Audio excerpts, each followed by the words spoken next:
रमजान का पवित्र महीना खत्म होने को है और ईद की तैयारियां जोरों पर है। खुशियों के इस त्योहार में स्वाद की बात हो और ताज झरिया के लच्छे का जिक्र ना हो, ये कैसे हो सकता है। ताज झरिया का लच्छा इतना हल्का, इतना क्रिस्पी और मिठास से भरपूर है कि हर निवाले में घुल जाए प्यार और परंपरा। तो इस ईद मिठास में कोई कमी न रह जाए। आइए होटल ताज झरिया और लीजिए असली शाही लच्छे का स्वाद। हमारा पता है 4 number Taj hotel road, taxi stand, Jharia, Dhanbad. Dhanbad शहर के प्रतिष्ठित पालमेन होटल को माडा ने नियमों के उल्लंघन के कारण सील कर दिया है। होटल संचालक पर गंभीर आरोप लगे हैं कि उन्होंने नियमों की अनदेखी कर एक पूरी तरह से कमर्शियल होटल का संचालन शुरू कर दिया है, जबकि माडा से केवल 2 फ्लोर कमर्शियल और 3 फ्लोर रेसिडेंशियल उपयोग के लिए ही स्वीकृति मिली थी। इस मामले की शिकायत उपायुक्त के पास पहुंची थी। शिकायतकर्ता ने आरोप लगाया है कि होटल प्रबंधन ने स्वीकृति पालन के खिलाफ जाकर पूरे भवन को व्यावसायिक गतिविधियों के लिए खोल दिया था। इसके अलावा होटल के पार्किंग एरिया को बैकवर्ड हॉल में भी बदल दिया गया था, जिसमें स्थानीय निवासियों और ग्राहकों को असुविधा हो रही थी। शिकायत के बाद माडा के अधिकारियों ने होटल का निरीक्षण किया और आरोपों को सही पाया। इसके बाद होटल को तुरंत सील करने का निर्णय लिया गया। माडा अधिकारियों ने स्पष्ट किया है कि नियमों की अवहेलना किसी भी सूरत में बर्दाश्त नहीं की जाएगी। इस कार्रवाई पर माडा के अधिकारी ने कहा कि शहर में अवैध निर्माण और स्वीकृति के विपरीत उपयोग को किसी भी कीमत पर बर्दाश्त नहीं किया जाएगा। पालमेन होटल द्वारा नियमों की अनदेखी की गई थी, जिसमें कार्रवाई करना अनिवार्य हो गया है। आज जो है कार्यक्रम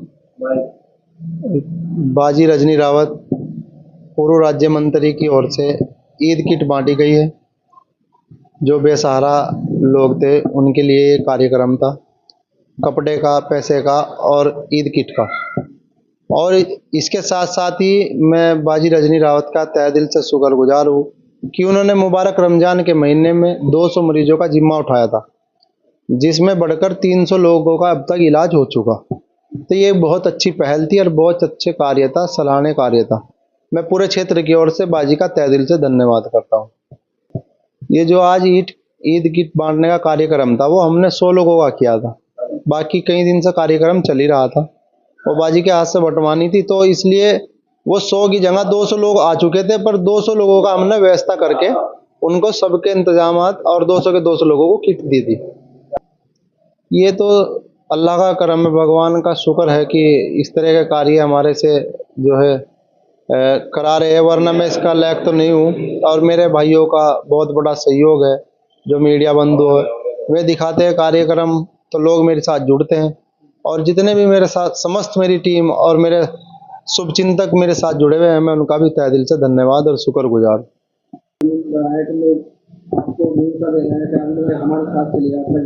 आपका खर्चा भी नहीं है, मुझे कहीं ना कहीं सभी का जो कार्य किए जा रहे हैं इनका सम्मान है। मैं मानता हूँ, देखो मजहब का और धर्म का हिसाब तो उससे होगा जो धर्म पे चल रहा है, और जिसका पड़ोसी भूखा है वो भूख का हिसाब हर एक इंसान से होगा जो उसका पड़ोसी भूखा है। ये हर एक मेरे भाइयों को इस तरह के कार्य करने चाहिए। और जो मेरे से इतने मोहब्बत करने लगे लोग, ये कार्य करता हूँ जब से मैं, कि लोगों ने मेरे से हर एक किसी काम के भी पैसे लेने छोड़ दिए, चाहे उसमें कपड़ा हो, सामग्री हो, कुछ भी काम हो। तो लोगों का मैं जितना प्यार मुझे दे रहे हैं सर्व समाज, मैं उनका तहे दिल से शुक्रगुजार हूँ और मेरे पे कोई अल्फाज नहीं है।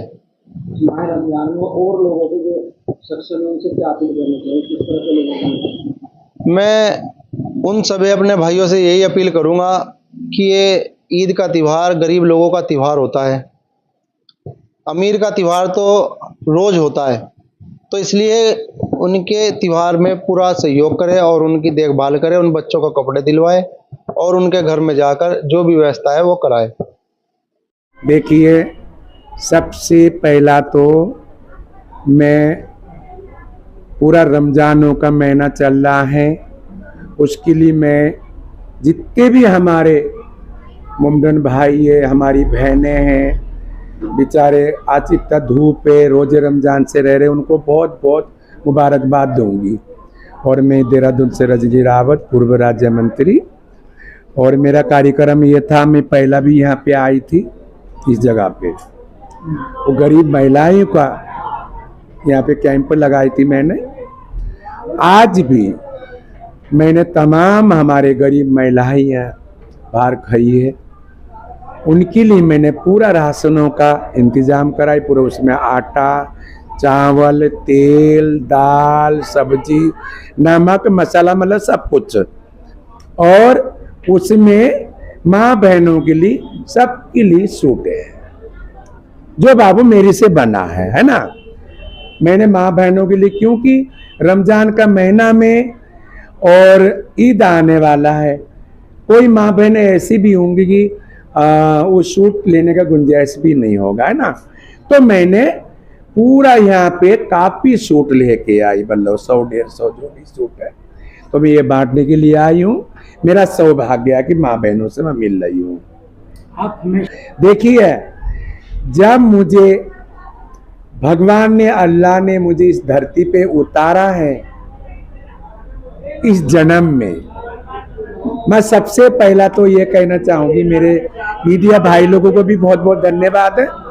मैं ये कहना चाहूंगी कि मेरा जैसा बच्चा किसी के घर में, दुश्मन के घर में भी पैदा ना हो, है ना। मैं क्या सोचती हूँ, मेरे हाथ से जितने भी दान पुण्य हो जाए, मैं काफ़ी बेटियों का शादी करती हूँ, काफ़ी बच्चों का मैं पढ़ाई लिखाई का करती हूँ, काफ़ी महिलाओं का मैं हेल्प करती हूँ। सारी माँ बहनें भाई लोग जितने भी दुखी होते हैं, सब नेताओं के पास जाते हैं, आखिरी रास्ता रजनी रावत दीदी के पास चलते हैं। तो बाबू, सौभाग्य है कि मैं इनका काफ़ी सेवा कर रही हूँ। चलिए कोई नहीं, उनका भी कहीं ना कहीं से मुझे आशीर्वाद जरूर लगेगा। मैं अगला जन्म मेरा अच्छा हो, मैं भी यही चाहती हूँ, अच्छे घर से हूँ, अच्छे परिवार से हूँ, किस्मत की बहुत मारी हूँ भैया जी, है ना। तो कोई बात नहीं है, मैं अपने भाई लोगों से देख के, अपने माँ बहनों से मिल के, मैं भैया जी मैं बहुत खुश हो जाती हूँ, है ना। पर क्या करा जाए भैया, जब पर भी अपने दिल को बहुत अच्छा लगाना पड़ता है। अपने दिन भर माँ बहनों के पास हमारा बहुत अच्छा टाइम पास होता है। जब हम घर में जाते हैं तो बाबू कमरे में जाते तो हम महसूस करते हैं कि हमारे जैसा जन्म किसी दुश्मन के घर में भी ना हो, है ना भैया जी। मैं यही बात है, मीडिया मेरे भाई लोगों को भी बहुत बहुत धन्यवाद देना चाहती हूँ।